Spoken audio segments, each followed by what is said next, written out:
Hello friends, कैसे हैं आप सब।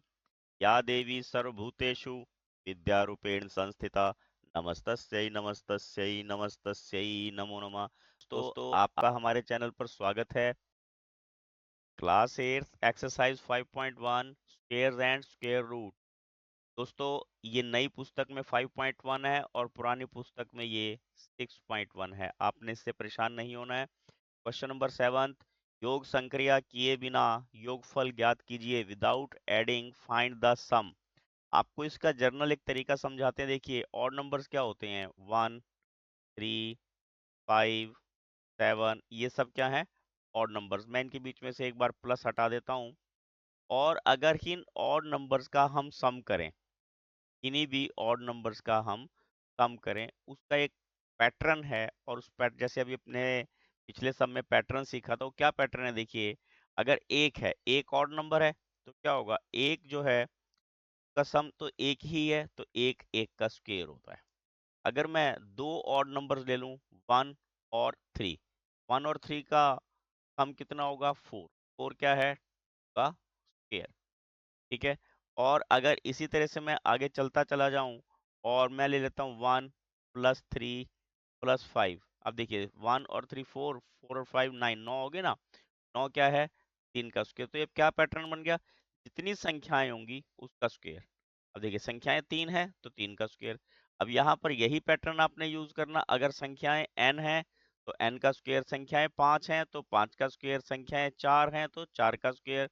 जितनी ऑड नंबर्स की संख्याएं हैं, उनका सम उन संख्याओं की गिनती के स्क्वायर के बराबर होता है, वर्ग के बराबर होता है। अब यहाँ पर हमने क्या बताना है, संख्याएं देखिए कितनी है हमारे पास, 1 2 3 4 5। ये क्या होगा, 5 का स्क्वायर। क्या आंसर होगा ये, 5 का स्क्वायर। थोड़ा बड़ा लिख देता हूँ। ठीक है। अब इसको सम करके भी दिखा देता हूँ मैं आपको। देखिए, 3 और 1 4, 4 और 5 9। ठीक है, 9 और 7 16, 16 और 9 25, 25 5 का स्क्वायर होता है। तो हमारे पास क्या फार्मूला बन गया, कि जितनी नंबर ऑफ ऑड संख्याएं हों का स्क्वायर उनका सम होता है। तो इसी पैटर्न से हमने नेक्स्ट पार्ट करना है इसका। देखिए कितनी संख्या है, 1 2 3 4 5 6 7 8 9 10। बिल्कुल सिंपल। क्या आ जाएगा ये, 10 का स्क्वायर। 10 का स्क्वायर क्या होता है, 100 का सम कितना आ गया। तो ऊपर वाले में हम 25 लिखना भूल गए थे, 5 का स्क्वायर आगे 25 भी हमने लिखना है। ठीक है ना। आंसर तो हमारा एक्चुअल में 25 है ना, 25 वहां पे स्क्वायर लिखना रह गया था। नेक्स्ट में देखिए, अब यहाँ पर संख्याएं कितनी है देखिए, 1 2 3 4 5 6 7 8 9 10 11 12। अब आपको क्या ध्यान रखना, 12 का स्क्वायर। अब 12 का स्क्वायर क्या होता है, 144। मुझे तो याद था। अब आप कैसे करेंगे, देखिए आपको एक नया तरीका समझाता हूँ, आपको अच्छा लगेगा। देखिए, जैसे हमने 12 का स्क्वायर करना है, तो हम क्या करेंगे, 2 को 2 से गुणा कर दिया, 2 दूनी 4, यहाँ पे लिख लीजिए। अब इन तीनों को गुणा करिए, 2 एकम 2 और 2 दूनी 4, वो लिख दीजिए। और 1 का स्क्वायर 1, 144 आ गया। आप इस प्रकार किसी भी संख्या का स्क्वायर कर सकते हैं। ठीक है। मैं आपको किसी और संख्या का स्क्वायर भी करके दिखाता हूँ। जैसे मान लो मैंने 32 का स्क्वायर करना है, तो आपने क्या करना, इस 2 को इस 2 से गुणा करा, 4। ठीक, अब तीनों संख्याओं को गुणा कर दो। कौन सी संख्या है, 3, 1 2 3, 3 तिये 3 दूनी 6, 6 दूनी 12, 12 का 2, अस्सी लगा 1। अब 3 का स्क्वायर कितना होता है, 3 का स्क्वायर होता है 9, और 9 और 1 10, यानी कि 1024 जो है वो 32 का वर्ग आ जाएगा। ये मैंने वैसे एक आपको तरीका समझाया है। ये वैदिक गणित के फार्मूले होते हैं, उससे हम इनका आसानी से स्क्वायर कर सकते हैं। ये दोस्तों हमारे पास 3 पार्ट थे 7th क्वेश्चन के।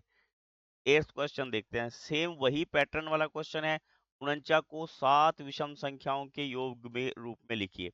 आपने क्या करना है, express 49 as the sum of 7 odd numbers. तो आपने क्या करना, 49 में से ऑड नंबर्स लेस करते जाने। देखिए, ठीक है, ये कितना आ गया, 48। फिर 48 में से क्या लेस करना है, 3, क्या आ जाएगा, 45। फिर 45 में से आप क्या लेस करेंगे, 5, क्या आ जाएगा, 40। फिर 40 में से आपने क्या लेस करना है, 7, आपके पास आ जाएगा 33। 33 में से फिर क्या लेस करना है, 9, आपके पास आ जाएगा 24। आपने क्या कर, यही लिख देता हूँ, आपने क्या करना, 24 में से 11 लेस किया, क्या बचेगा आपके पास, 13, और 13 में से 13 चला गया, क्या बच गया, 0। तो अब देखिए विषम संख्याओं का योग क्या हो गया, 1 जमा 3 जमा 5 जमा 7 जमा 9 जमा 11 जमा 13। इस प्रकार हम विषम संख्याओं के योग के रूप में 49 को 49 को लिख सकते हैं। अब मैं वो भी लिख देता हूँ, देखिए बस आपने 7 संख्याएं लिखनी है, और 1 3 5 7 9 11 और 13, ये 49 के जो हैं वो अब जो अभाज्य संख्याएं हैं, सॉरी विषम संख्याएं हैं, उसके रूप में ये योग आ जाएगा।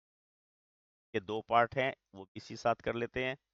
अब यहाँ पे 121 लिखा, 121 को भी आप इसी प्रकार करोगे, 121 में से 1 घटाया 120, फिर 120 में से आपने 3 घटाना 117, 117 में से आपने 5 घटाना 112, 112 में से आपने फिर 7 घटाना 105, 105 में से आप 9 घटाओगे, 15 में से 9 गए 6, और ये बचेगा आपके पास 96। ठीक है, अब देखिए 96 में से आपने 11 घटाना, क्या बचा, 85, और 85 में से आपने 13 घटाना है, क्या बचेगा आपके पास, 72, और 72 में से आपने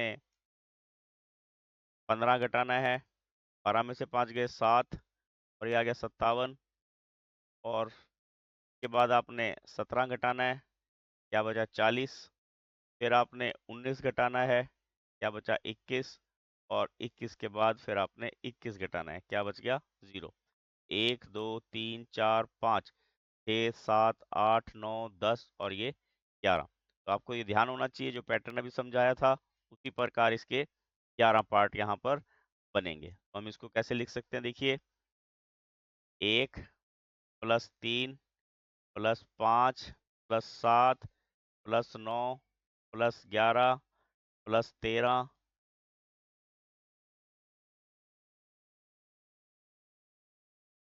के बराबर आएगा 121 के, और ये क्या होता है, 11 का स्क्वायर। ठीक है, नेक्स्ट में देखते हैं, निम्नलिखित संख्याओं के वर्ग में के बीच में कितनी संख्याएं हैं, how many numbers lie between squares of the following numbers. इन संख्याओं का जो स्क्वायर होगा के बीच में कितनी संख्याएं हैं, ये हमारे पास एक जर्नल सा सवाल है। और इसका तरीका क्या होता है कि जो हमारे पास दो नंबर्स दिए हों, जैसे यहाँ पर हमारे पास एक नंबर 12 है, एक नंबर 13 है, एक को मैं n मान लेता हूँ, एक को मान लेता हूँ n+1। ठीक है, अगर इनके बीच की संख्याएं निकालनी तो हमने क्या करना होता है कि जो हमारे पास ये संख्या दी हुई है, जैसे यहाँ पर हमें n दिया हुआ है, तो हमने लिखना क्या है कि 2n, बस इतना ध्यान रखना है। छोटी संख्या है उसका दुगना, छोटी संख्या है उसका दुगना, यानी कि 12 दूनी 24 संख्याएं इसके वर्गों के बीच में आएंगी। मैं आपको वो एक बार करके भी दिखा देता हूँ ताकि आपको कंफ्यूजन ना हो और आपको पैटर्न ये समझ में आ जाएगा, फार्मूला समझ में आ जाएगा। देखिए 12 का स्क्वायर कितना होता है, 144, और 13 का स्क्वायर होता है 169। ठीक है, अब संख्याएं लिख लेते हैं, देखियो 145, 146, 147, 148, 149, 150, 151, 152, 153, 154, 155, 156, 157, 158, 159, 160, 161, 162, 163, 164, 165, 166, 167 और 168। अब संख्याएं गिन लो, 1 2 3 4 5 6 7 8 9 10 11 12 15 16 17 18 19 20 21 22 23 24। दोस्तों इस प्रकार 24 संख्याएं होंगी, परंतु हर क्वेश्चन में हम इसको लिख के नहीं देख सकते। ठीक है, तो ये आपने लिख के नहीं देखना है, मैंने केवल आपको क्या तरीका बताया, जो छोटी संख्या है उसका स्क्वायर। अब आप इस क्वेश्चन को इजीली कर सकते हैं, देखिए 25 है, ये n हो गया, और 26 क्या है, वो n+1 हो गया। हमने फार्मूला क्या बताया है, 2n, यानी कि 2 इंटू 25 क्या आ जाएगा हमारे पास, 50। इन दोनों के वर्ग के बीच में कितनी संख्या आ जाएंगी, 50। बिल्कुल सिंपल सा क्वेश्चन है। अब इतनी बड़ी बड़ी संख्या हम नहीं लिख पाएंगे। देखिए 99 क्या हो गया, n, और 100 क्या हो गया, n+1। इनके बीच, वर्ग के बीच में कितनी संख्याएं होंगी, क्या फार्मूला है, 2n, यानी कि 2 इंटू 99, और आंसर क्या आ जाएगा, 198। Very simple. ये आप एक्सरसाइज दोस्तों यहाँ पर खत्म हो गई है। Please like, share and subscribe my channel. Thank you. Have a nice day. Please like, share and subscribe my channel. Thank you. Have a nice day. रूप है प्रचंड तू आरंभ तू ही अंत तू सृष्टि का रचयिता मेरा